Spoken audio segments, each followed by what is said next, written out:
Good morning, good afternoon, good evening to all the aspirants. कैसे हैं आप सभी? आई जस्ट होप कि आप सभी बहुत ही अच्छे होंगे। तो जैसे कि कल हमारा चैप्टर नंबर 2 कंप्लीट हो गया था अलोंग विद द रिवीजन, तो आज हमें क्या स्टार्ट करना है? अपना चैप्टर नंबर 3 जो कि बात करते हैं strategic analysis of internal environment. Chapter number 2 बात कर रहा था सबसे पहले चैप्टर 1 में हमने क्या पढ़ा था बताओ? इंट्रोडक्शन टू स्ट्रेटेजिक मैनेजमेंट, कि भी स्ट्रेटेजिक मैनेजमेंट होता क्या है उसके बारे में हमने बहुत अच्छे से पढ़ा, किस किस लेवल्स पे यूज होता है, क्या क्या कुछ उसके अंदर आता है। फिर हमने चैप्टर नंबर 2 में देखा स्ट्रेटेजिक एनालिसिस हम करेंगे लेकिन एक्सटर्नल एनवायरनमेंट का, कि आपके जो भी ऑर्गेनाइजेशन है, जिस भी इंडस्ट्री में, उस पूरे बाहर के एनवायरनमेंट को, ऑर्गेनाइजेशन के बाहर के एनवायरनमेंट को प्रॉपरली समझना। अलोंग विद दैट ये भी देखना कि स्ट्रेटेजिक एनालिसिस होता क्या है। वो हमारा हो गया था कंप्लीट। नाउ आज का हमारा टॉपिक क्या है? Chapter number 3, that is strategic analysis in internal environment, कि हमारी ऑर्गेनाइजेशन के अंदर के सभी प्रकार के इन्वायरमेंट को हम समझेंगे कि ये होता क्या है एक्चुअल में। ठीक है, तो उसके लिए सबसे पहले अभी मैं आपको क्या बताना चाहूंगी, जैसे कि हम हमेशा करते हैं टर्म से शुरुआत। स्ट्रेटेजिक एनालिसिस क्या होता है, वी हैव ऑलरेडी स्टडीड। तो सबसे पहले हम समझते हैं मतलब क्या होता है इंटरनल एनवायरनमेंट का, है ना। हमने दो चीजें पढ़ी थी कि भाई हमारा इन्वायरमेंट जो होता है ना वो दो तरह का होता है, एक होता है इंटरनल इन्वायरमेंट और एक हमारा होता है एक्सटर्नल इन्वायरमेंट। इंटरनल इन्वायरमेंट और एक्सटर्नल इन्वायरमेंट। फिर हमने कहा एक्सटर्नल इन्वायरमेंट में फिर दो तरह के होते हैं, एक होता है माइक्रो इन्वायरमेंट और एक होता है हमारा मैक्रो इन्वायरमेंट। और फिर हमने देखा कि भाई माइक्रो के अंदर तो भाई जो हमारे क्लोज पेरिफेरी के लोग हैं वो सभी, और मैक्रो के अंदर आपने क्या देखा था? मैक्रो एनवायरनमेंट में हमने देखा था पेस्टल एनालिसिस। ठीक है, और साथ ही साथ एक चीज और बताइए कि एक्सटर्नल एनवायरनमेंट और इंटरनल एनवायरनमेंट में हमने क्या बताया था? स्वोट एनालिसिस होता क्या है। लेकिन स्वोट एनालिसिस का इन डेप्थ अंडरस्टैंडिंग आपको वहां नहीं मिल पाया था चैप्टर नंबर 2 में, बिकॉज वो ज्यादातर किस स्कोप को कवर कर रहा था? चैप्टर नंबर 3 के एक्सटर्नल एनवायरनमेंट को। उसने ज्यादातर बताया था कि पेस्टल एनालिसिस होता क्या है, political, economic, social, technological, legal, environmental, ये 6 फैक्टर्स उधर हमने पढ़े थे ऑलरेडी। नाउ चैप्टर नंबर 3 हमें क्या कहता है कि भाई इंटरनल इन्वायरमेंट होता क्या है, मतलब एक ऐसा इन्वायरमेंट जो ऑर्गेनाइजेशन के अंदर है। ऑर्गेनाइजेशन के अंदर क्या काम होता है, किस तरह से होता है, कौन कौन करता है, जिसका इम्पैक्ट ऑर्गेनाइजेशन की day to day workings, daily life के ऊपर आता है, उसे बोला जाता है इंटरनल इन्वायरमेंट। समझ रहे हैं? तो इंटरनल इन्वायरमेंट एक ऐसा इन्वायरमेंट की ऑर्गेनाइजेशन के अंदर की फंक्शनिंग की बात की जाती है। इधर ऑर्गेनाइजेशन के अंदर होने वाली एक्टिविटीज क्या है, उन सभी चीजों का हमें क्या करना पड़ता है? हमें प्रॉपरली मतलब हमें उनको प्रॉपरली सुपरवाइज करना पड़ता है कि भाई सारा काम हमारे इफेक्टिव और एफिशिएंट मैनर में ही चल रहा है ना, ताकि हमें कोई भी किसी भी प्रकार की दिक्कत परेशानी ना हो। क्योंकि हमारे ऑर्गेनाइजेशन के अंदर जो भी फंक्शनिंग चलती है ना, चाहे हमारे अंदर जो भी स्ट्रेंथ अराइज हो रही है या जो भी हमारी वीकनेसेस है, उनका इम्पैक्ट डायरेक्टली हमारी ऑर्गेनाइजेशन की डे टू डे वर्किंग के ऊपर आता है। हमने कहा आता है, और ये कुछ ऐसे फैक्टर्स होते हैं जिसके ऊपर हमारी ऑर्गेनाइजेशन का कंट्रोल भी होता है, इसलिए हमने कहा इंटरनल। माइक्रो और इंटरनल, माइक्रो में एंड इंटरनल में फर्क यही था कि माइक्रो फैक्टर्स एक्सटर्नल के फैक्टर्स है, उनके ऊपर ऑर्गेनाइजेशन का एंटिटी का कोई भी कंट्रोल नहीं होता है।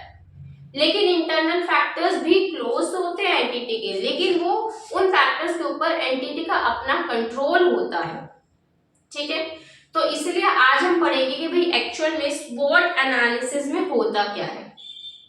देखो, स्वॉट एनालिसिस दो पार्ट्स में डिवाइड होता है, एक होता है इंटरनल, एक होता है एक्सटर्नल। इंटरनल में आएंगे स्ट्रेंथ एंड वीकनेस, एक्सटर्नल के अंदर आएगा अपॉर्चुनिटीज एंड थ्रेट्स। स्ट्रेंथ का मतलब क्या होता है? इनहेरेंट कैपेबिलिटीज, कि ऑर्गेनाइजेशन के अंदर क्या क्षमताएं हैं, क्या पावर है ऑर्गेनाइजेशन के अंदर, ऐसा क्या है ऑर्गेनाइजेशन के अंदर खुद के पास अच्छा जो उसके कॉम्पिटिटर्स के पास नहीं है। क्या देखा जा रहा है बताइए फटाफट से, कि ऑर्गेनाइजेशन की इनहेरेंट, उसके अपनी क्या खासियत है, क्या कैपेबिलिटीज उसके पास है जो कि दूसरों के पास नहीं है। अगर है भी चलो मैटर नहीं करता, लेकिन हमारे अंदर भी ये कुछ खासियत है, उसे बोल देते हैं हमारी इनहेरेंट स्ट्रेंथ, हमारी inherent capabilities, that is strength. Weakness, organization के अंदर उसकी खुद की कमियां,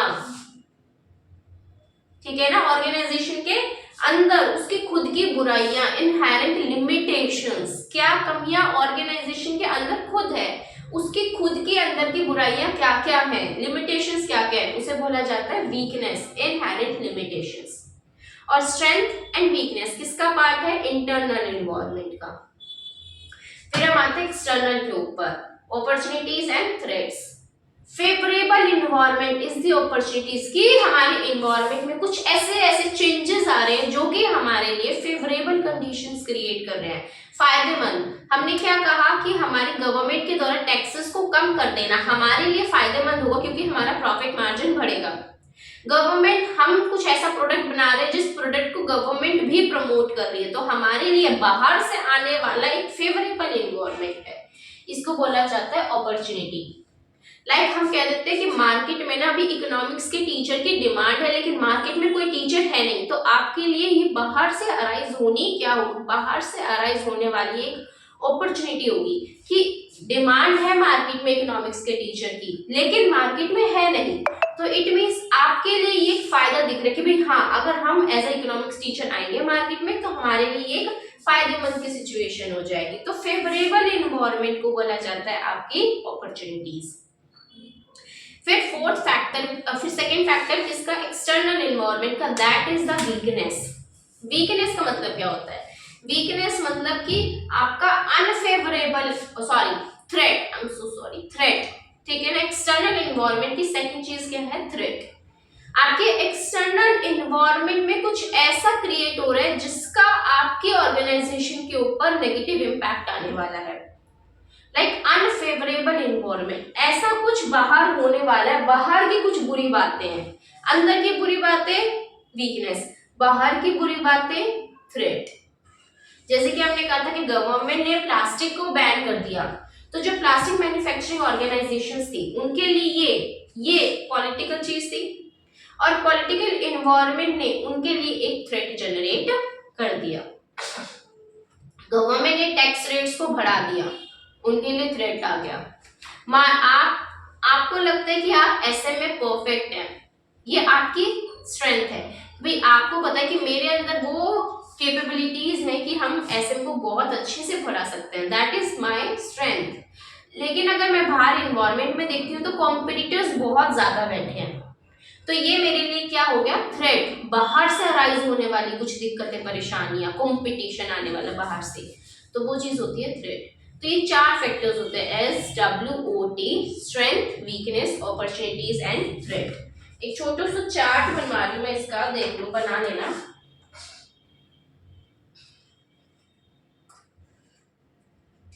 देखो स्पोर्ट में होता क्या है ना, स्ट्रेंथ, वीकनेस, अपॉर्चुनिटी, थ्रेट, ये दो पार्ट्स में डिवाइड होता है बेसिकली। एक होता है internal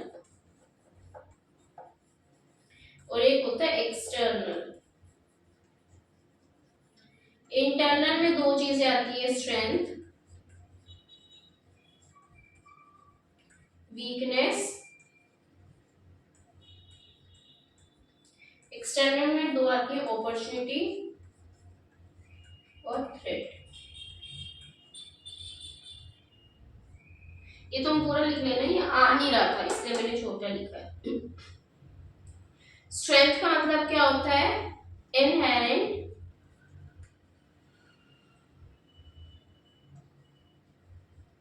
capabilities,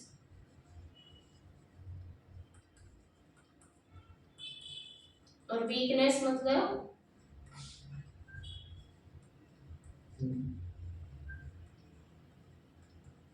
inherent limitations. Opportunities का मतलब क्या होता है, फेवरेबल इन्वायरमेंट, और इसका मतलब क्या होता है, अनफेवरेबल इन्वायरमेंट। ठीक है, तो ये होता है हमारा SWOT एनालिसिस। देखो क्या कहते हैं, अभी हम एग्जांपल पढ़ेंगे स्वॉट एनालिसिस का, मैकडी का मैं आपको बताऊंगी और एक और मैं आपको बताती हूँ किसका, एप्पल का बताऊंगी, ठीक है। स्वॉट एनालिसिस हम पढ़ेंगे दो कंपनीज का, कि दो कंपनीज बेसिकली पता है ऑर्गेनाइजेशंस के लिए क्यों जरूरी है। हम कहते हैं ना कोई भी काम हम कर रहे हैं तो इस चीज को करना जरूरी क्यों है, वाई को जानना इज वेरी इंपॉर्टेंट। तो सबसे पहले देखिए कि ऑर्गेनाइजेशन के लिए उसकी स्ट्रेंथ, वीकनेस, उसकी अपॉर्चुनिटीज, थ्रेट्स को जानना जरूरी है। Because only after identifying their weakness, their strength, the opportunities and the threats generating in the external environment, organizations are able to use their strength, and also by converting their weaknesses into strength, they are able to grab all the kind of opportunities generating in the external environment. Along with that, they can also diminish the effect of the threat, right? तो अपनी strength को use करके, और जो हमारी weaknesses हैं, मतलब हमने वीकनेस क्या कही, जैसे कि समझ लीजिए कि मार्केट हम देख रहे हैं कि भाई हमारी मार्केट के अंदर ना इकोनॉमिक्स का टीचर नहीं है, लेकिन डिमांड है, लेकिन हमें भी इकोनॉमिक्स आती नहीं है। हमारी मार्केट में इकोनॉमिक्स का टीचर है नहीं, लेकिन डिमांड है, अपॉर्चुनिटी। इकोनॉमिक्स हमें पढ़ानी आती नहीं, हमारी वीकनेस। तो हम क्या चाहेंगे कि हम उस इकोनॉमिक्स को अच्छे से पढ़ें, उसके कॉन्सेप्ट्स को डेवलप करें, ताकि उस वीकनेस को हम स्ट्रेंथ में कन्वर्ट कर सके, एंड देन उस स्ट्रेंथ को यूज करके मार्केट में आने वाली जितनी भी अपॉर्चुनिटीज हैं उन्हें ग्रैब कर सके। अपॉर्चुनिटीज का कैसे पता चलेगा, जब आप बहुत ही ज्यादा एक्टिव मैनर में इस एक्सटर्नल एनवायरनमेंट को एनालाइज करते रहते हैं, मतलब एवरी मोमेंट ऑफ टाइम आप देखते रहते हैं कि क्या कुछ अपॉर्चुनिटीज है जो अराइज हो सकती हैं इस एनवायरनमेंट में, क्या क्या तरह के थ्रेट्स जो जनरेट हो रहे हैं इस एनवायरनमेंट में, ठीक है ना। क्योंकि अगर आप प्रॉपर एनालिसिस करते रहेंगे ना इस एनवायरनमेंट का, तो ही आप फर्स्ट मूवर एडवांटेज ले सकेंगे इस अपॉर्चुनिटी को ग्रैब करके। तो ऑर्गेनाइजेशन स्वॉट एनालिसिस क्यों करती हैं, ताकि उन्हें पता चल जाए कि भाई उनकी स्ट्रेंथ क्या है, क्या उनकी वीकनेसेस है, क्या क्या अपॉर्चुनिटीज, क्या क्या थ्रेट्स है जो आ रही हैं, सो दैट भाई कि भाई वो अपनी स्ट्रेंथ को यूज करके वीकनेसेस को स्ट्रेंथ में कन्वर्ट करके अपॉर्चुनिटीज को ग्रैब कर ले, और जो आने वाले थ्रेट्स हैं उनके लिए करेक्टिव एक्शन ले ले अपने अंदर। ऑर्गेनाइजेशन के अंदर ना वो एक ऐसा मेजर डेवलप कर ले, ताकि अगर फ्यूचर में ये थ्रेट आ भी गया तो हमारी एंटिटी को ये ज्यादा अफेक्ट ना कर पाए। तो एक करेक्टिव एक्शन डेवलप कर लेना, कहते हैं ना वायरस के लिए एंटीवायरस, तो हम भी उस थ्रेट के आने के लिए एक एंटीवायरस हम डेवलप कर रहे हैं कि वो अगर आ भी गया तो वो हमारी ऑर्गेनाइजेशन की फंक्शनिंग के ऊपर इम्पैक्ट नहीं डाल पाएगा, ठीक है ना। ऑर्गेनाइजेशन प्रॉपर मैनर में रन करती रहेगी और ऑर्गेनाइजेशन के ऊपर किसी भी तरह का कोई भी दिक्कत परेशानी नहीं आएगी। ये एजेंडा होता है हमारी एंटिटीज का स्वॉट एनालिसिस करने के पीछे। क्योंकि अगर आप खुद बताइए कि अगर आप नहीं करेंगे तो कैसे पता चलेगा आपको कि आपकी स्ट्रेंथ क्या है, क्या क्या है जो वीकनेसेस हैं, क्या अपॉर्चुनिटीज हैं जो कि अराइज हो रही हैं, क्या क्या तरह के थ्रेट्स हैं जो कि ये एक्सटर्नल एनवायरनमेंट में भी अराइज हो सकते हैं। देखो एक बार बुक में देखो, कुछ भी नहीं कह रहा। ऑर्गेनाइजेशंस देखो, पहले क्या कह रहे कि स्वॉट एनालिसिस होता क्या है, फिर उसके बाद हमने क्या कहा strength, weakness, opportunities and threats. Primary objective क्यों किया जाता है स्वॉट एनालिसिस, ताकि ऑर्गेनाइजेशंस अवेयर हो सके क्या क्या फैक्टर्स हैं एक्सटर्नल में भी और इंटरनल में भी, और इसको जो होते सभी प्रकार के एक्शंस को लेने से पहले ये एनालिसिस किया जाता है कि अगर मान लीजिए आपको मार्केट में इकोनॉमी में किसी भी तरह का कोई भी अपना प्रोडक्ट लॉन्च करना है, तो उसको लॉन्च करने से पहले हमें देखना तो पड़ेगा ना कि ये प्रोडक्ट मार्केट में जाके कैसा परफॉर्म करेगा, और उसके लिए ये जरूरी है कि पहले हम स्वॉट एनालिसिस को करें। देखो भाई स्वॉट एनालिसिस में हमने क्या कहा, strength, weakness, opportunities and threats. External में क्या क्या होती है, देखो एक्सटर्नल में होती है हमारी अपॉर्चुनिटीज, थ्रेट, और इंटरनल में होती है स्ट्रेंथ एंड वीकनेस। ओके, तो एक्सटर्नल ओरिजिन ये एनवायरनमेंट से आती है और इंटरनल हमारी कहां से आती है, ऑर्गेनाइजेशन से ही आ जाती है। ठीक है। तो फिर उसके बाद हमने क्या देखा कि भाई हेल्पफुल कब होंगी और नहीं होंगी, ये हमें देखना पड़ता है। एनालिसिस आपको प्रॉपर करना जरूरी है। भाई देखो कुछ एग्जाम्पल दिए इन्होंने, लो फॉर्म्स का एग्जाम्पल दिया है, इस चीज को ध्यान से देखना। आप कहोगे कि भाई ये है क्या, कुछ नहीं है, एग्जाम्पल लिया। लो फॉर्म्स के लिए क्या स्ट्रेंथ, क्या वीकनेस, क्या अपॉर्चुनिटीज, क्या थ्रेट्स आ सकते हैं। लाइक उनकी स्ट्रेंथ क्या है भाई, 70 इयर्स प्लस की ब्रांड वैल्यू है उनकी, 400 प्लस एम्प्लॉइज है, 220 स्टेट्स में वो अक्रॉस फैले हुए हैं, ये उनकी स्ट्रेंथ अंदर की। भाई एम्प्लॉइज इतने अच्छे हैं, हमारी रीच इतनी ज्यादा है, इतने सालों का हमारा एक्सपीरियंस है, जिसके वजह से हमारी एक ब्रांड वैल्यू क्रिएट हो गई है। और उसके बाद हम कह देते हैं मल्टीपल पार्टनर्स बहुत ज्यादा है हमारे पास, जो कि एक्सपर्टीज है, हमारे अग्रीमेंट्स लॉन्ग टर्म के अग्रीमेंट्स हैं, मतलब आज कोई भी रिस्क अराइज नहीं हो रहा है कि भाई ये अग्रीमेंट ब्रेक हो जाएगा, ऐसा नहीं है। वीकनेस, ओल्ड मेथड्स, पुराने मेथड्स पे हम रन होते आ रहे हैं, कुछ इनोवेटिव हम अडॉप्ट कर ही नहीं पाते, तो ये उनके अंदर की कमियां हैं, वीकनेस। उसके बाद कुछ ऑटोमेशन नहीं है, आज के टाइम पे बीपीए इतना हो रहा है, बिजनेस प्रोसेस ऑटोमेशन, ईआईएस में टॉपिक होया करता था बहुत इंपॉर्टेंट बीपीए, कि हमारी ऑर्गेनाइजेशंस के अंदर हमने जो काम जो धंधा हम कर रहे थे ना उसको नहीं बदला, लेकिन उस धंधे को करने का तरीका बदल दिया। बीपीए, बिजनेस प्रोसेस ऑटोमेशन, कि मान लीजिए कि मैं आपको लेक्चर्स को डिलीवर कर रही हूँ, ठीक है, अभी फिजिकली हम डिलीवर करते थे ऑफलाइन क्लासेस में, वो तो है वो एक्टिविटी, लेकिन हम क्या कर रहे हैं वर्चुअल प्लेटफॉर्म्स पे पढ़ा रहे हैं। तो वो कैसे हुआ, टेक्नोलॉजी को बीच में घुसेड़ दिया। काम क्या हो रहा है, पढ़ाना ही हो रहा है, मेरा मेन काम क्या हो रहा है, पढ़ाना। वो तब भी हो रहा था ऑफलाइन मोड में भी, वर्चुअल मोड में भी काम पढ़ाना ही हो रहा है, लेकिन किसकी हेल्प से हो रहा है, टेक्नोलॉजी की हेल्प से।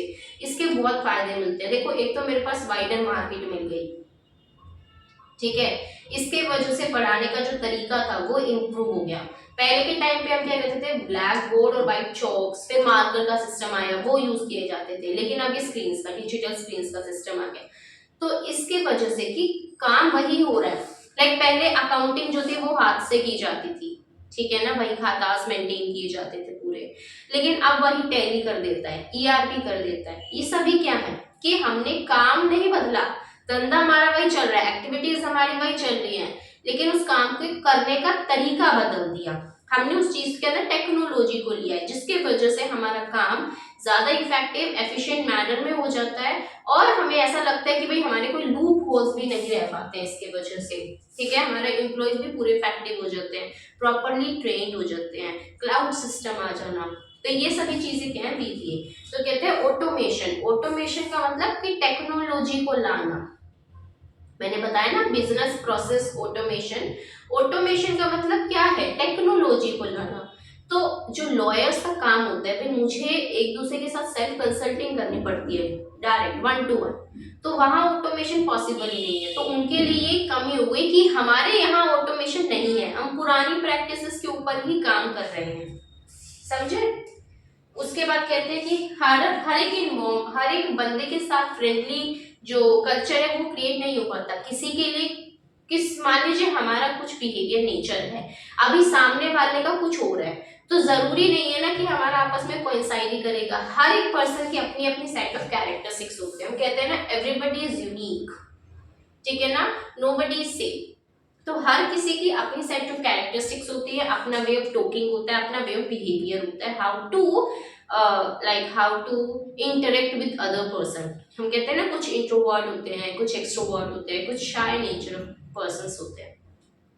तो वही कहते हैं कि भाई हमारा जरूरी नहीं है कि हर एक के साथ फ्रेंडली नेचर का रिलेशनशिप ही क्रिएट हो पाएगा, तो ये भी काइंड ऑफ उनकी वीकनेस हो गई। अपॉर्चुनिटीज क्या है कि भाई ऑटोमेशन ड्राइवर एडवांसमेंट्स, कि भाई बाहर देखा जाए ना बहुत ऑटोमेशन आ रही है, उसकी वजह से इतनी ज्यादा एडवांसमेंट्स आ रही है, तो ये हमारे लिए अपॉर्चुनिटी है कि अगर हम भी अपने धंधे में ऑटोमेशन लाएंगे ना तो हम फायदे में रहेंगे। तो ये क्या है अपॉर्चुनिटी जो एक्सटर्नल इन्वायरमेंट हमें दे रहा है। उसके बाद स्टार्टअप जो होते हैं उनको एक्सपीरियंस पार्टनर्स मिल रहे हैं, अपॉर्चुनिटी, टेक्नोलॉजी का आना। वही थ्रेट क्या है, ऑनलाइन प्लेयर्स आ गए। अभी ऑनलाइन प्लेयर्स के आने की वजह से जो लोग सिर्फ और सिर्फ फिजिकल मोड पे, ऑफलाइन मोड पे डील करते थे, उनके लिए वो ऑनलाइन वाले क्या क्रिएट कर रहे हैं, एक थ्रेट। हम हम कहते हैं ना कुछ यूनिवर्सिटीज ऐसी होती है, जैसे स्कूल्स की बात की जाए तो हम अगर स्कूल्स की बात करें तो उसके अंदर ये फिजिकल मोड, ऑफलाइन मोड ही चलता है। लेकिन जैसे जैसे ये डिजिटल वर्ल्ड आया, हम देख रहे हैं कि बायजूस, अनअकैडमी ये क्लासेस लेवल पे भी पढ़ाने लग गए। तो ये जो हमारे ट्रेडिशनल स्कूल्स चल रहे थे उनके लिए काइंड ऑफ थ्रेट जनरेट हो गया ना, क्योंकि वो कुछ अच्छी टेक्नोलॉजीज को यूज करके बच्चों को अपनी तरफ अट्रैक्ट कर रहे हैं। Technology plays a very significant role, ठीक है ना। हम कहते हैं कि किसी भी काम में हार्ड वर्क का होना is must, but along with that there should be some smart work as well, ठीक है ना। With the combination of both hard work and smart work will be able to succeed only that will be able to succeed, otherwise not. तो हम कहते हैं सिर्फ hard work हम देते रहेंगे देते रहेंगे देते रहेंगे, स्मार्ट वर्क नहीं करेंगे। लाइक हमने कहा था कि अगर हम एसएम को यूज नहीं करते तो कपड़ों के स्टोर्स की बात की जाए, फड़ी पे बेचने वाले भी कपड़े बेच रहे हैं और बड़े बड़े जो ये मडाम डब्लू ये स्टोर्स खोले बैठे कपड़े वे भी कपड़े बेच रहे हैं। फर्क किस चीज का है? वो एसएम को यूज कर रहे हैं, हम एसएम को वो फड़ी वाले एसएम को यूज नहीं कर रहे हैं। ये this makes a major difference, this is what we call the smart work, ठीक है। तो हमने एग्जांपल लिया था चाय वाले का, एमबीए चाय वाला, उसने एसएम को यूज किया। तो बस वही कहते हैं कि भाई आपके technology plays a very crucial role. तो ऑनलाइन लोगों के आने की वजह से इन ऑफलाइन वालों के लिए एक थ्रेट तो जनरेट हुआ है, बिल्कुल। एआई का आ जाना, प्राइस पॉइंट देखना, ऑनलाइन वाले आप देखेंगे ना तो प्राइसेस क्या होते हैं, बहुत ही लोअर प्राइसेस के ऊपर वो देने लग जाते हैं। वो चीज स्पीड, डेफिनेटली टेक्नोलॉजी के आने की वजह से उनका काम तो स्पीडली होगा ही, हमारे अगर हम फिजिकली डिलीवर करें। अगर आप वही देखें मार्केटिंग अगर की जाती है किसी टेक्नोलॉजी को यूज करके तो उसका वाइडर अप्रोच होती है। लाइक टीवी पे मैंने ऐड चला दी तो वो वाइडर लोगों तक पहुंच पाएगी। लेकिन अगर हम बात करते हैं फिजिकल डिस्ट्रीब्यूशन, फिजिकल इंटरेक्शन जब होती है हमारी, तो 1 to 1 होती है वो कम्युनिकेशन। वो 2 बंदे 3 बंदे से एक बारी में हम बात कर ले, करोड़ों लाखों लोगों से तो एक बारी में बात नहीं कर सकते ना। तो स्पीड, किस स्पीड में आप डिलीवर करते हैं, ये भी क्या हो गए थ्रेट, बाहर की वजह से आ रहा है। तो भाई स्वॉट एनालिसिस में 2 तरह के इन्वायरमेंट को एनालाइज किया जाता है। एक हमने कहा इंटरनल इन्वायरमेंट और एक हमने कहा एक्सटर्नल इन्वायरमेंट। इंटरनल में क्या स्ट्रेंथ एंड वीकनेस, एक्सटर्नल में क्या अपॉर्चुनिटीज एंड थ्रेट्स। यहाँ बुक का कंप्लीट हो जाता है स्पोर्ट, लेकिन हमारा नहीं हुआ। देखो अगर मैं बात करती हूँ मैकडी, देखो पता है मैकडी जो है ना 119 कंट्रीज के अंदर आज प्रेजेंट है। मैं सिचुएशंस बोलूंगी और आप मुझे आंसर बताएंगे, कमेंट सेक्शन में टाइप कर दीजिए, आपकी मर्जी। अदरवाइज आप खुद दिमाग में सोचिए कि ये क्या है, ठीक है, लेकिन आपको सोचना जरूर है, पता चलेगा ना कि आपको क्वेश्चन ये कॉन्सेप्ट स्वॉट एनालिसिस कितना समझ आया। ओके जी, हाँ। तो मैकडी का 119 कंट्रीज के अंदर होना, उसके लिए क्या है, स्ट्रेंथ है, वीकनेस है, अपॉर्चुनिटी है या थ्रेट है। ये उसकी स्ट्रेंथ है, क्योंकि देखो उसकी कितनी काबिलियत है, उसका डिस्ट्रीब्यूशन चैनल देखो भाई, वो 119 कंट्रीज के अंदर मैकडी है। कहाँ अगर आप अपने घर के पास कोई भी अगर रेस्टोरेंट वगैरह होगा, वहां देखो एक जगह है आपकी सिटी के अंदर और एक वो देखो, तो वो उसकी काबिलियत है ना अंदर की। दूसरा मैं आपको बताती हूँ ब्रांड वैल्यू, स्ट्रेंथ है।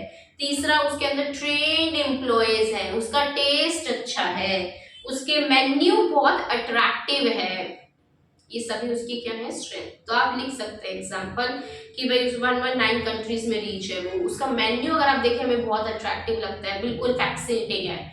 फिर उसके बाद हमने क्या कहा कि भाई उसके टेस्ट बहुत अच्छा है। उसके बाद हमने क्या कहा कि उसके एम्प्लॉयज बहुत ट्रेन्ड है, उसके एम्प्लॉयज होते हैं फ्रेंडली नेचर है उनका, सभी कस्टमर्स के साथ वो इतने अच्छे मैनर में इंटरेक्ट करते हैं कि कस्टमर्स अपने आप कहते हैं वाह क्या स्टाफ है, खुद ही ऑर्डर पे ऑर्डर धनाधन, ऐसा बोल दीजिए।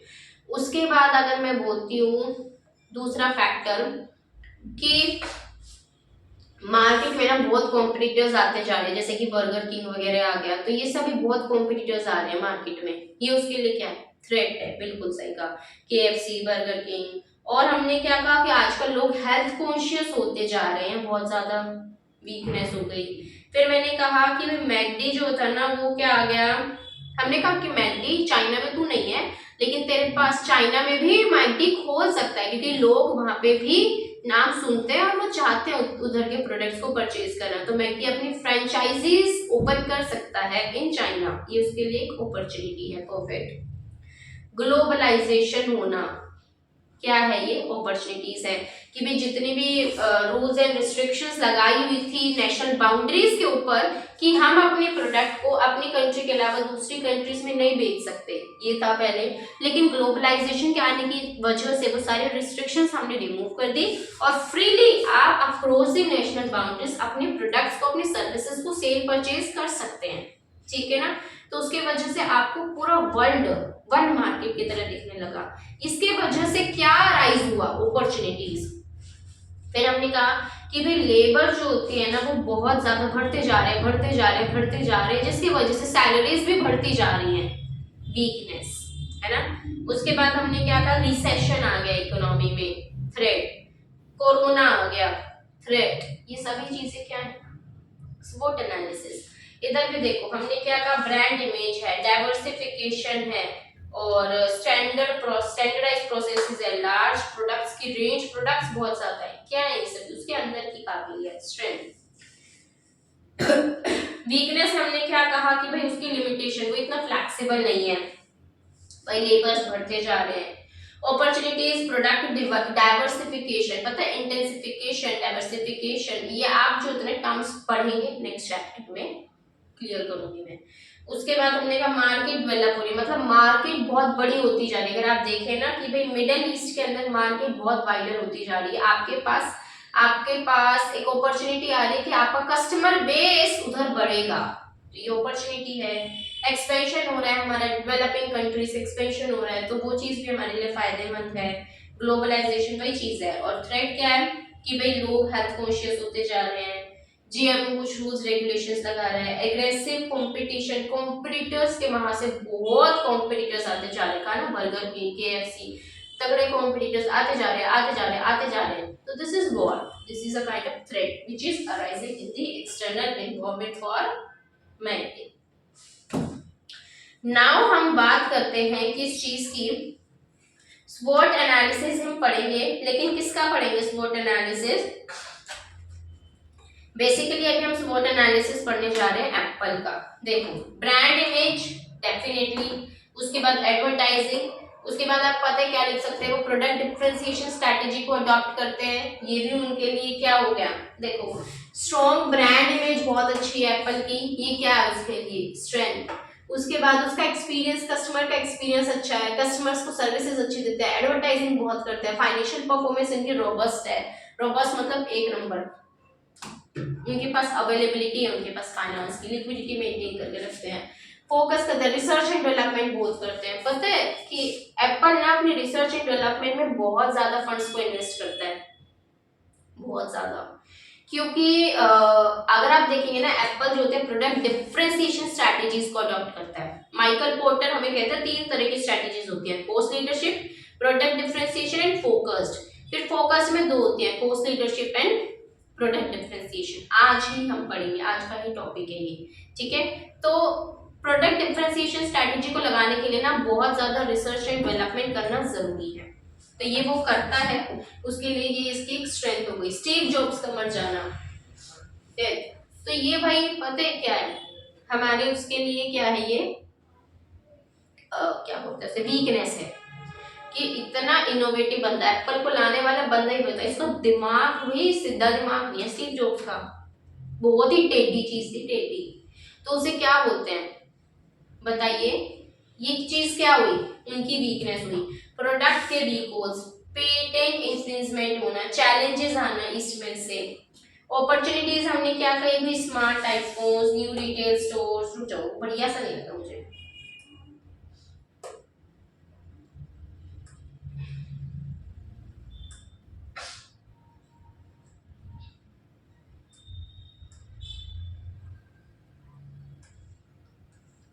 देखो इन्हें दिख रहा है कि फ्यूचर में जो होती है ना, हाँ अपॉर्चुनिटीज में देखो कि फ्यूचर में इनकी ग्रोथ उन्हें लग रहा है कि बहुत बढ़ेगी, प्रोडक्ट में इनोवेशंस, एक्सटर्नल मार्केट एक्सपेंड होती जा रही है, ये सभी चीजें क्या है अपॉर्चुनिटीज। वीकनेस वही लार्ज नंबर ऑफ कॉम्पिटिटर्स आ रहे हैं, कॉम्पिटिटर्स तो बहुत आ रहे हैं अभी। एप्पल उसमें ये देखो, सैमसंग हो गया, वीवो हो गया, ओप्पो हो गया, और कौन कौन है बता दो मुझे, नोकिया वगैरह भी हो गया। नोकिया तो है ही नहीं, अच्छा वो तो डिजास्टर हो गया उसका तो। और जियो के फोन्स भी आ रहे हैं ना, और कौन सा है बताओ। तो इतने सारे प्रोडक्ट हो गए हमारे यहाँ पर, एमआई हो गया, एमआई, रियलमी, रेडमी, ये सभी चीजें, ये सभी क्या है, कॉम्पिटिटर्स है। तो इतने सारे कॉम्पिटिटर्स का उसके लिए क्या हो गया, थ्रेट हो गया हमारे यहाँ पर। उसके बाद क्या होती है, वेज हाइक्स जो थे वो डिक्रीज हो गए। उसके बाद नेचुरल डिजास्टर, नेचुरल कैलामिटीज कुछ आ गई, ये सभी भी चीजें क्या है, उसके लिए थ्रेट को क्रिएट कर रही है भाई। कंपटीशन, यूएस डॉलर का स्ट्रॉन्ग हो जाना, टैक्सेस का इंक्रीज हो जाना। देखो भाई, टैक्सेस इंक्रीज हो गए तो उनके लिए उनके प्रॉफिट्स मार्जिन क्या होंगे, कम हो जाएंगे। तो ये चीजें क्या है हमारी, उनके लिए एक थ्रेट का काम कर रही है। वल्नरेबल कॉम्पिटिटर, भाई कॉम्पिटिटर्स का जाना। तो ये सभी हमने क्या देखा, स्वॉट एनालिसिस, जिसके अंदर हमने 4 फैक्टर्स पढ़े, क्या क्या, strength, weakness and opportunities and the threats. ठीक है, नाउ नेक्स्ट टॉपिक की अगर हम बात करते हैं तो माइकल पोर्टर की हम पढ़ेंगे जेनेरिक स्ट्रेटेजी।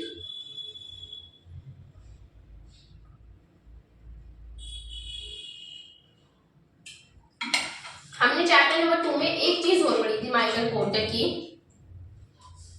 चैप्टर 2 में हमने पढ़ा था पोर्टर की 5 forces of model industry analysis में। रिमेंबर कि किसी भी इंडस्ट्री में जब आप एंटर करना चाहते हैं तो ये देखना जरूरी है कि whether that industry is going to be beneficial for you और नॉट। ठीक है, तो पोर्टर ने बताया कि जाने से पहले 5 चीजों को देखो, फेवरेबल है तो जाओ, मेजॉरिटी अदरवाइज रहने दो। ठीक है, नहीं तो तुम क्या बन जाओगे, किंगफिशर एयरलाइंस बन जाओगे। हमने कहा ओके। फिर हमने क्या कहा, माइकल पोर्टर अभी कहते हैं कि अगर आप कॉम्पिटिटिव एडवांटेज लेना चाहते हैं, अगर आप चाहते हैं कि आप ऐसे बने जैसा कोई ना हो, आप जैसा कोई ना बन सके, ठीक है, तो कॉम्पिटिटिव एडवांटेज में अभी एक्सप्लेन करूंगी, पूरा बड़ा टॉपिक है कॉम्पिटिटिव एडवांटेज के ऊपर ही। कॉम्पिटिटिव एडवांटेज, ठीक है, तो माइकल पोर्टर कहते हैं कि अगर आप चाहते हैं कि आप कॉम्पिटिटिव एडवांटेज ले सके इस मार्केट के अंदर, इस इकोनॉमी के अंदर, तो उसके लिए माइकल पोर्टर ने अपनी बताई 3 जेनेरिक स्ट्रेटेजीज। क्या बताई, जेनेरिक स्ट्रेटेजीज, मतलब ऐसी स्ट्रेटेजीज जिनको यूज करके ये श्योर है कि ऑर्गेनाइजेशन क्या कर सकती है, कॉम्पिटिटिव एडवांटेज जनरेट कर सकती है। पहली बात तो देखो, कॉम्पिटिटिव एडवांटेज और कोर कॉम्पिटेंसीज दोनों अलग होती हैं। तो हमने क्या कहा, ठीक है, जेनेरिक स्ट्रेटेजीज 3 तरह की होती है। एक होती है कॉस्ट लीडरशिप, एक होती है प्रोडक्ट डिफरेंशिएशन, और एक होती है फोकस स्ट्रेटेजीज। लेकिन माइकल पोर्टर ने क्या कहा था कि कॉम्पिटिटिव एडवांटेज लेने के लिए आप अडॉप्ट कर सकते हैं कोई भी मेरी जो जेनेरिक स्ट्रेटेजीज मैंने दी हैं। अब हमारे दिमाग में ये क्वेश्चन आता है कि कॉम्पिटिटिव एडवांटेज होता क्या है, what's the meaning of this term competitive advantage, what does this signifies. देखो, कॉम्पिटिटिव एडवांटेज मतलब कुछ ऐसा करना, हटकर कुछ यूनिक जो कि और कोई नहीं कर पा रहा है। मतलब हम कुछ ऐसा दे रहे हैं, हमारे अंदर कुछ ऐसी खासियत है, कुछ ऐसा यूनिक हम प्रोडक्ट दे रहे हैं जो कि हमारे कॉम्पिटिटर्स नहीं दे पा रहे हैं, जो कि उनसे बिल्कुल हटकर है। कि मतलब कि एवरेज जो प्रॉफिट चल रहा है ना इंडस्ट्री के अंदर, उससे भी ज्यादा प्रॉफिट्स मैं अर्न कर रही हूँ। मतलब मुझे इस कंपटीशन भरी दुनिया में, इस कंपटीशन भरी इंडस्ट्री के अंदर मुझे एक फायदा मिल रहा है। कि क्या फायदा, कि इस इंडस्ट्री का जो एवरेज रेट ऑफ प्रॉफिट चल रहे हैं उससे भी ज्यादा प्रॉफिट मैं कमा रही हूं।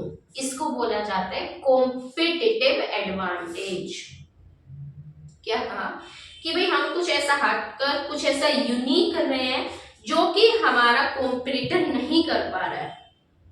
आप अपने कॉम्पिटिटर से कुछ ज्यादा बेटर मैनर में परफॉर्म कर रहे हैं, कुछ यूनिक कर रहे हैं, आउटशाइन कर रहे हैं इस मार्केट में। लाइक मैंने कहा था ना कि भाई अगर जब भी हमारा बात होती है ना टूथपेस्ट की, तो उसका नाम ही होगा कॉलगेट। मम्मी ने कहा कि भाई जा बेटा दुकान से ना कॉलगेट लिया, यही होता है ना, बताओ यही होता है ना, टूथपेस्ट का नाम ही कॉलगेट बन गया। क्यों? क्योंकि उसने कुछ ऐसा खास किया, कुछ ऐसा अलग किया क्यों हम नहीं कहते जा मार्केट से पेप्सोडेंट लिया, क्यों यूं नहीं कहते जा पतंजलि वाला लिया, डाबर लिया, जो भी है, क्यों नहीं? क्योंकि कोलगेट ने कुछ ऐसा किया खास जिसकी वजह से उसकी एक अलग ही पोजीशन है मार्केट में। इंडिगो एयरलाइंस मार्केट में कॉम्पिटिटिव बहुत है, एयर इंडिया, विस्तारा, अफसाना, लेकिन क्यों इंडिगो ने ही सबसे ज्यादा मार्केट शेयर को कैप्चर किया है? क्यों? क्योंकि वो कुछ ऐसा हटकर दे रहे हैं जो कि बाकी नहीं दे पा रहे। लाइक प्राइसेस की बात की जाए तो सबसे मिनिमम प्राइसेस होते हैं इंडिगो के as compare to the other competitors. तो वही ना, हमने कहा वो कॉस्ट लीडरशिप को अडॉप्ट कर रहा है। कॉस्ट लीडरशिप को अडॉप्ट करके वो किस चीज को गेन कर रहा है? Competitive advantage. मतलब उसके प्राइसेस कम हो गए, अपने प्राइसेस को कम करके वो उस इंडस्ट्री में एक लीडर बन गया प्राइसेस के वजह से, और उस वजह से आज सबसे ज्यादा मार्केट शेयर इंडिगो का है। तो उस मार्केट शेयर से, प्राइसेस के वजह से क्या उसको मिल गया? Competitive advantage. पता चला कि कैसे इन स्ट्रैटेजीज को अडॉप्ट करके आप कॉम्पिटिटिव एडवांटेज ले सकते हैं। और कॉम्पिटिटिव एडवांटेज होता क्या है? मैं बात करूं कोका कोला की, 56% मार्केट शेयर को कैप्चर किए हुए कोका कोला। क्यों? क्योंकि वो कुछ ऐसा खास दे रहा है, हटकर दे रहा है दूसरे लोगों से। थम्स अप, पेप्सी, कितने ब्लैक ड्रिंक्स वाले इंडस्ट्री के अंदर, तो उसने कुछ ऐसा दिया जिसके वजह से ज्यादातर लोग कोका कोला को ही परचेज करते हैं। लाइक अगर आप देखें ना, मैकडी और कोका कोला का स्ट्रैटेजिक अलायंस बना हुआ है। कोका कोला ने कहा रखा है कि मैकडी, जब भी तेरे पास कोई आए, कोई भी तेरे से मील मांगे ना, तो तू कोका कोला देगा। तो ये स्ट्रैटेजिक अलायंस की वजह से भी वो क्या ले रहा है? Competitive advantage. तो मतलब हम कुछ ऐसा स्ट्रैटेजीज हम अडॉप्ट करते हैं, हमारा प्रोडक्ट कुछ ऐसा हम दे रहे हैं जो कि कुछ खास है बाकियों से, हमारे जो प्रॉफिट्स हैं वो ज्यादा है, जो एवरेज इंडस्ट्री के अंदर प्रॉफिट रेट चलता है, उस चीज को क्या मिल जाता है कि भाई हमने इन अपॉर्चुनिटीज को इस तरह से एक्सप्लॉइट किया कि दूसरा कोई कर ही नहीं पाया। हम अपने अंदर प्रोडक्ट्स के अंदर इतनी अच्छी अच्छी इनोवेशंस ले आते हैं जिसकी वजह से हम अलग ही दिखते हैं इस इंडस्ट्री में। ये सभी चीजें क्या क्रिएट करती हैं? Competitive advantage. बात समझ आई तो मुझे बताओ कि ऐसा क्यों होता है कि एक इंडस्ट्री के अंदर कुछ फर्म्स तो सक्सीड कर जाते हैं, लेकिन कुछ फर्म्स जो होते हैं वो फेल कर जाते हैं, कुछ कंपनीज। क्योंकि भाई जिन कंपनीज का कॉम्पिटिटिव एडवांटेज है, जिन्होंने एक फायदा क्रिएट किया हुआ है इस इंडस्ट्री में, वो लोग ज्यादा बेटर परफॉर्म कर पाएंगे as compare to their competitor. तो उन्होंने एग्जांपल लिया इसके अंदर हिंदुस्तान मोटर्स का, एप्पल का और इंडिगो एयरलाइंस का।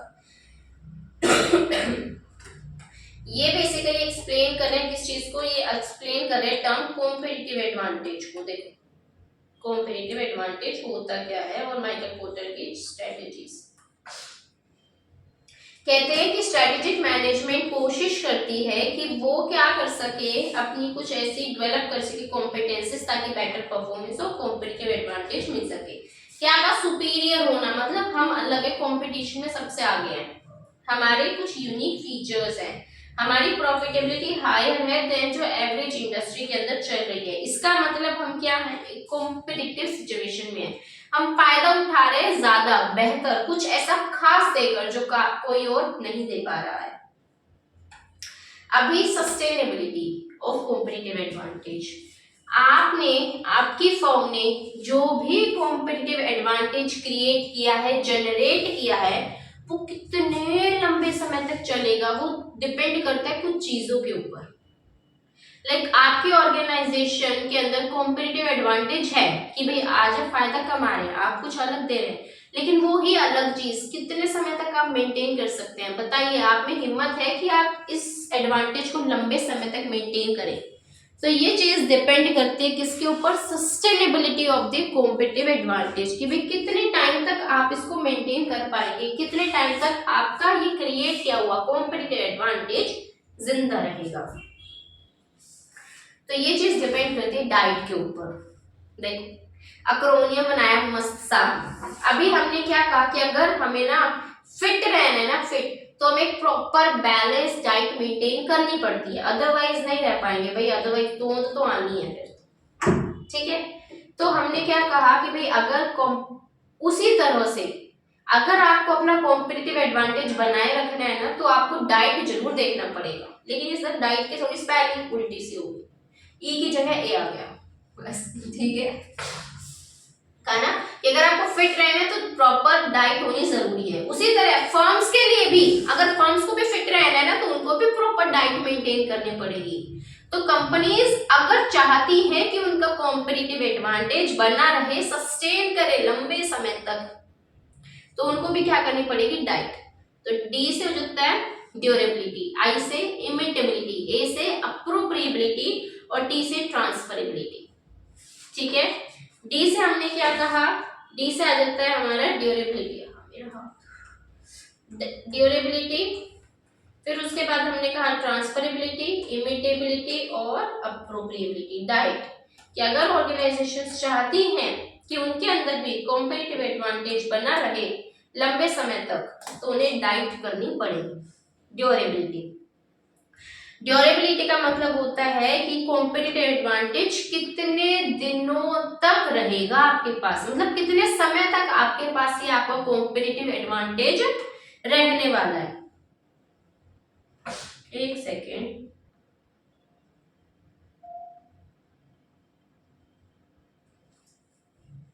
हाँ, तो हमने क्या कहा कि भाई आपका ये कॉम्पिटिटिव एडवांटेज कितने समय तक आपके पास रहने वाला है। ड्यूरेबिलिटी, समय कि कितने टाइम तक आप मेंटेन कर सकते हैं, मतलब आप कुछ खास दे रहे हैं, आप कुछ अलग दे रहे हैं, लेकिन ये अलग, ये खासियत जो आपकी है आज, वो कितने समय तक रहेगी, वो डिपेंड करते हैं ड्यूरेबिलिटी के ऊपर। कि अगर आप कुछ ऐसा खास दे रहे हैं जो कि आप लंबे समय तक इस यूनिकनेस को मेंटेन कर सकते हैं, मतलब आपकी कॉम्पिटिटिव एडवांटेज सस्टेन करेगा for a longer period of time, लेकिन आपके अंदर कुछ ऐसा खास यूनिक फीचर तो है, बट वो फीचर कोई दूसरा कॉम्पिटिटर अपना फटाक से उसे रिप्लेस कर सकता है। ठीक है, तो आपकी ड्यूरेबिलिटी छोटी हो गई, आपकी उस फीचर की, आपकी उस यूनिकनेस की, तो आपका कॉम्पिटिटिव एडवांटेज की जो सस्टेनेबिलिटी है वो भी क्या हो गई, शॉर्ट हो गई। तो कहते हैं ड्यूरेबिलिटी की कितने समय तक आप अपने कॉम्पिटिटिव एडवांटेज को मेंटेन कर सकते हैं। लाइक अगर हम बात करते हैं अरुण जेटली जो थे हमारे बीजेपी के, तो बीजेपी जो टीम थी, बीजेपी जो है पार्टी, सॉरी, बीजेपी पार्टी के लिए जो हमारे अरुण जेटली थे, वो क्या थे उनके लिए, वो उनकी कॉम्पिटिटिव एडवांटेज थे भाई। ठीक है, उनकी जो स्ट्रैटेजीज होती थी ना, वो नेक्स्ट लेवल होती थी। तो हमने क्या कहा कि आपने जो भी कितने समय तक वो रहे, वो क्या थी, ड्यूरेबिलिटी थी बीजेपी की कॉम्पिटिटिव एडवांटेज की। ठीक है, उनके जाने के बाद कोई और उनके जैसा तो नहीं आ सकता ना। अगर उसी तरह से बात कीजिए क्रिकेट टीम के लिए, एमएस धोनी क्या है, कॉम्पिटिटिव एडवांटेज है उनका कि उनके पास एक ऐसा प्लेयर है जो कि बाकियों के पास नहीं है। ठीक है ना, लेकिन उसकी रिटायरमेंट के बाद, लेकिन उसका रिटायर हो जाना, उतने समय तक वो कॉम्पिटिटिव एडवांटेज उसके पास था। अब कोई और नया आएगा, डेफिनेटली बेटर भी आ सकते हैं, ठीक है ना, बेटर भी है, ऐसी कोई बात है नहीं। तो फिर हमने क्या कहा कि वो एमएस धोनी का होना, लेकिन वो इररिप्लेसेबल है भाई, उस जैसा तो कोई नहीं आ सकता ना। क्योंकि अगर आप देखें ना, जो लीडरशिप क्वालिटीज है ना एमएस धोनी की, that is the best qualities. मतलब उससे ज्यादा अगर मैं बात करूँ ना कि मैं लीडरशिप क्वालिटीज पर्सनली किसकी देखती हूँ ना, MS Dhoni, Narendra Modi, the way he speaks, the way he delivers his message and persuade people, ठीक है ना, कि वो बिलीव करे उसके ऊपर, वो उसे बोला जाता है लीडरशिप क्वालिटीज। तो जो वो क्वालिटीज इनके पास है ना, वो कोई और ला ही नहीं सकता। ठीक है ना, कहते हैं ना कि भाषण प्रिय, मेरे प्रिय भाइयों एवं बहनों, जो भी है, तो वो चीज हमने क्या कहा, कॉम्पिटिटिव एडवांटेज। ठीक है, और हमारे भी नारायण मूर्ति जी, अजीम प्रेम जी, ये सभी क्या थे, कॉम्पिटिटिव एडवांटेज, जो जितने टाइम तक है, सस्टेन है, ड्यूरेबिलिटी जितने समय तक है, तो आपकी कॉम्पिटिटिव एडवांटेज का रहना भी उसी के ऊपर डिपेंड करेगा। पीरियड, कितने समय तक आप क्रिएट सस्टेन कर सकते हैं, पीरियड कितने समय तक सस्टेन कर सकते हैं आप अपनी इस कॉम्पिटिटिव एडवांटेज के ऊपर। ठीक है, दूसरी होती है ट्रांसफरेबिलिटी, कि भाई एक जगह से आपके अंदर कुछ ऐसा खास है जो कि दूसरों के पास नहीं है, लेकिन क्या वो खासियत ट्रांसफर हो सकती है। फॉर एग्जाम्पल मान लीजिए कोई भी XYZ कोचिंग इंस्टीट्यूट है, मान लीजिए कि दिल्ली के अंदर एक कोचिंग इंस्टीट्यूट है XYZ CA की, ठीक है। उस XYZ में ऐसे खास खास उस XYZ ने ना बहुत ज्यादा मार्केट शेयर को कैप्चर किया हुआ है, ठीक है। मतलब मान लीजिए कि 60% बच्चे सीए के उसी XYZ के अंदर जाते हैं, ठीक है। लेकिन अभी कोई इंस्टीट्यूट बॉम्बे में खुली ABC, ठीक है ना, दिल्ली में एक इंस्टीट्यूट है XYZ और उसके अंदर इतने बेस्ट टीचर्स हैं जो किसी और के पास है ही नहीं। तो वो अच्छे टीचर्स का होना XYZ इंस्टीट्यूट के लिए क्या है, कॉम्पिटिटिव एडवांटेज, कि उनके पास इतने बेस्ट टीचर्स हैं तभी 60% बच्चे उनके पास जाते हैं। अगर हम ऐसा हो कि मुंबई के अंदर जो ABC इंस्टीट्यूट है वो XYZ के टीचर्स को उठा के अपने पास ले आए, तो क्या उसकी वो कॉम्पिटिटिव एडवांटेज उसके पास रहेगा? नहीं रहेगा। कॉम्पिटिटिव एडवांटेज किस वजह से बना हुआ था उसका? उन टीचर्स की वजह से। लेकिन हमने उधर उससे उठाया और मुंबई वाली ABC में ट्रांसफर कर दिया, तो इसे बोला जाता है ट्रांसफरेबिलिटी। कि अगर आपके अंदर कुछ ऐसे फीचर्स हैं, कुछ ऐसी खासियत है जो कि आपके कॉम्पिटिटिव एडवांटेज को बनाने का कारण है, अगर वो चीज क्या ट्रांसफर हो सकती है, अगर वो हो सकती है तो आपका कॉम्पिटिटिव एडवांटेज लंबे समय तक सस्टेन करेगा ही नहीं, उसकी सस्टेनेबिलिटी बहुत छोटी है। लेकिन अगर उन्हें ट्रांसफर करना अति मुश्किल है, बहुत ही कठिन है, वो जाएंगे ही नहीं, तो फिर सस्टेनेबिलिटी क्या है, ज्यादा है। तो हमने वही कहा ना कि XYZ के टीचर्स अगर उठ के ABC में चले गए तो ट्रांसफर हो गए, लेकिन अगर नहीं हो सकते हैं, ट्रांसफर नहीं हो सकते तो कॉम्पिटिटिव एडवांटेज सस्टेन करेगा for a longer period of time. तो कहते हैं कि कितनी एबिलिटी है आपके राइवल्स में आपके ऊपर अटैक करने की, मतलब एक्सेस ले सकते हैं क्या वो आपके रिसोर्सेज और आपकी कैपेबिलिटीज के ऊपर, एक्सेस, ठीक है। इमिटेबिलिटी, इमिटेबिलिटी का मतलब होता है कॉपी करना। इमिटेबिलिटी का मतलब क्या होता है, कॉपी करना। छुप की ये चीज मैंने हाल कर दिया ना।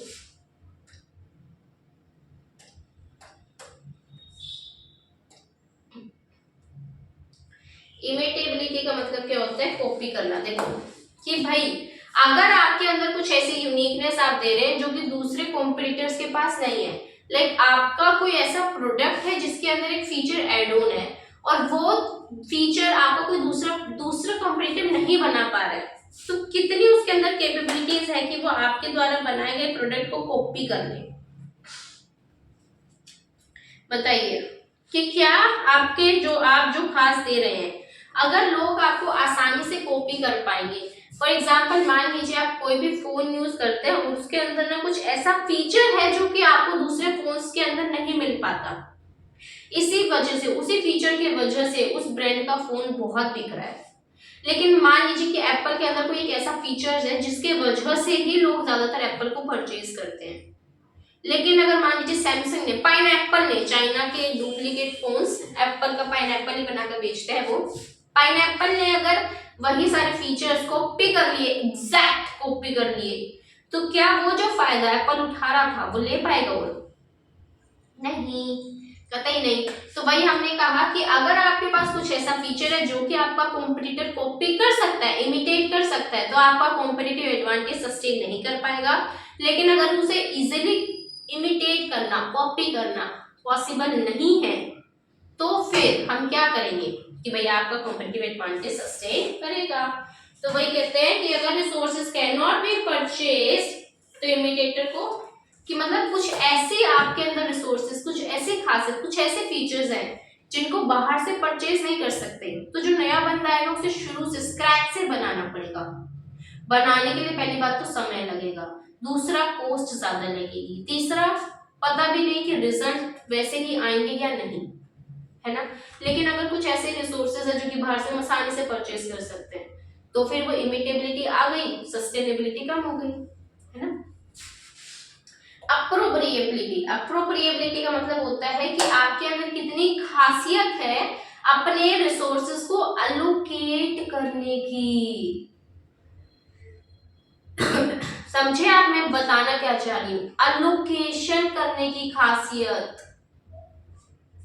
तो अगर अगर अगर अगर मैं कुछ ऐसा प्रोडक्ट बना रही हूं, मतलब कि देखो, मतलब मेरे पास रिसोर्सेज हैं, लेकिन मेरे अंदर इतनी बुद्धि नहीं है कि मुझे कब कौन सा रिसोर्सेस कहाँ लगाना है, तो क्या मैं अपने उन रिसोर्सेस का सही फायदा उठा पाऊंगी या नहीं?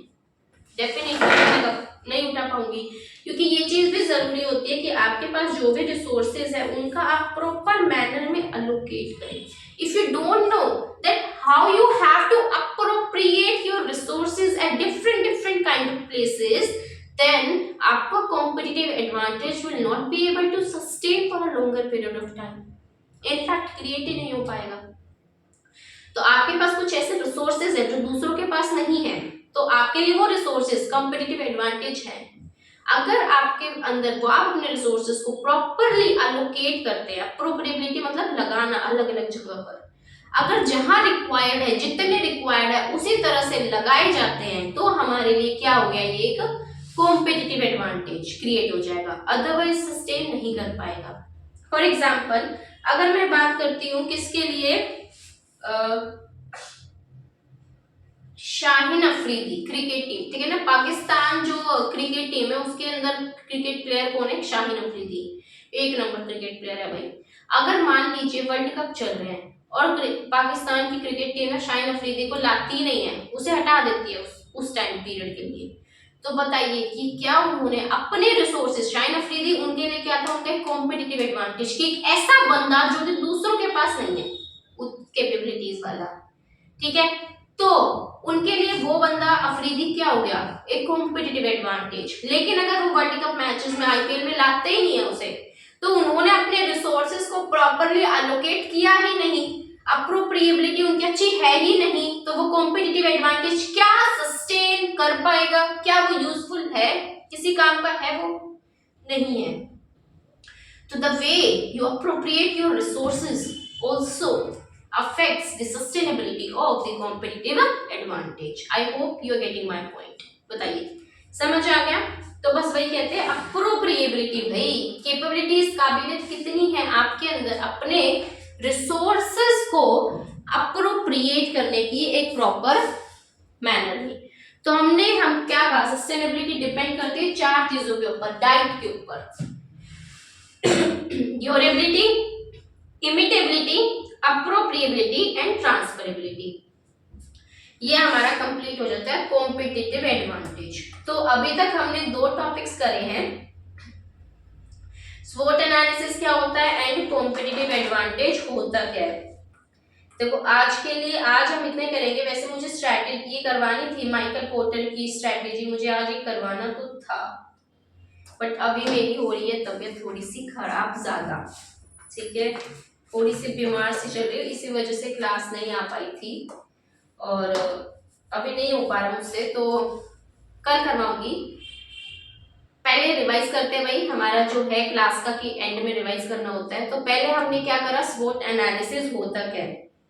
स्वॉट एनालिसिस में बेसिकली हम देखते हैं कि इंटरनल एनवायरनमेंट को भी देखा जाता है और एक्सटर्नल को भी, SWOT, strength, weakness, opportunity and the threat. Strength के अंदर क्या आता है, आपकी इनहेरेंट कैपेबिलिटीज कितनी है, वीकनेस के अंदर क्या आता है, आपकी इनहेरेंट लिमिटेशंस क्या है, अपॉर्चुनिटीज में क्या आता है, फेवरेबल एनवायरनमेंट, और थ्रेट्स के अंदर हमने क्या कहा, अनफेवरेबल एनवायरनमेंट। स्वॉट एनालिसिस की वजह से आप पॉसिबल होता है कि ऑर्गेनाइजेशन अपने इंटरनल भी देख लेता है, अपना एक्सटर्नल भी, और अपनी स्ट्रेंथ को यूज करके, वीकनेसेस को स्ट्रेंथ में कन्वर्ट करके organization is able to grab all the opportunities and to diminish the effect of all kind of threats arising in the external environment as well, ठीक है जी।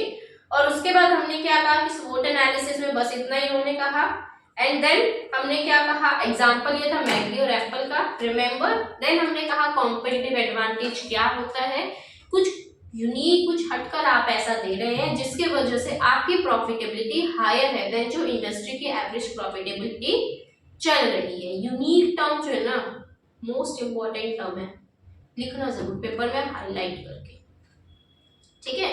फिर हमने देखा इसके अंदर एग्जांपल कोलगेट का, इंडिगो एयरलाइंस का, एप्पल का, कोका कोला का, तो ये सारे एग्जांपल्स हमने देखे। उसके बाद वही कुछ सुपीरियर हम दे रहे हैं। सस्टेनेबिलिटी डिपेंड करती है 4 चीजों के ऊपर, मतलब डाइट के ऊपर आपकी, ड्यूरेबिलिटी, फिर हमने क्या कहा उसकी ट्रांसफरेबिलिटी, XYZ से टीचर्स को उठा के ABC में लाना, ठीक है। और ड्यूरेबिलिटी देख लिया हमने, एग्जाम्पल किसका देखा था, जैसे कि अरुण जेटली जी हो गए हमारे बीजेपी के, हमारे अजीम प्रेम जी हो गए, MS धोनी हो गए इंडियन क्रिकेट टीम के लिए, तो ये। उसके बाद हमने क्या देखा, अप्रोप्रिएबिलिटी, लाइक शाइन अफरीदी हमने देखा कि भाई आप अपने रिसोर्सेज को लगाते हैं या नहीं प्रॉपर मैनर में जब रिक्वायर है। और ट्रांसफरेबिलिटी तो हो गया, क्या रहेगा, इमिटेबिलिटी। इमिटेबिलिटी मतलब कॉपी करना, कि क्या आपके रिसोर्सेज आपके कॉम्पिटिटर कॉपी कर सकते हैं। अगर पाइनएप्पल एप्पल जैसा बिल्कुल एग्जैक्ट वही हो गया, तो पाइनएप्पल में भी वही है, एप्पल में भी वही है। तो अगर आपको फीचर्स चाहिए, पाइनएप्पल आपको सस्ता मिल रहा है, एप्पल तो काफी महंगा है उसके कंपैरिजन में, तो आप जाएंगे ना पाइनएप्पल की तरफ। तो उसके ऊपर भी डिपेंड करती है sustainability of the competitive advantage. तो आज के लिए हम इतना ही करते हैं। नेक्स्ट टॉपिक हम करेंगे कल से करेंगे, ठीक है। ये जेनेरिक स्ट्रैटेजीज, कोर कॉम्पिटेंसीज क्या क्या होते हैं अच्छे से पढ़ेंगे। तो आपका होमवर्क क्या है, रिवाइज कर लेना जो करवाया, छोटा सा टॉपिक करवाया, 5 मिनट लगेगी मुश्किल से 5 मिनट, है ना। तो पढ़ लेना गाइस, ये बहुत जरूरी है। आज का जो टॉपिक है वो रीड कर लो, 3rd चैप्टर तो एटलीस्ट अपने हाथ में ले लो ना तुम। आज तो ज्यादा काम हुआ भी नहीं, 2 छोटे छोटे टॉपिक हुए हैं, competitive advantage and SWOT analysis. तो बस इसे रीड कर लेना और खुश रहो, हेल्थ पर फोकस करो। ओके जी, बाय, मिलते हैं कल, बाय।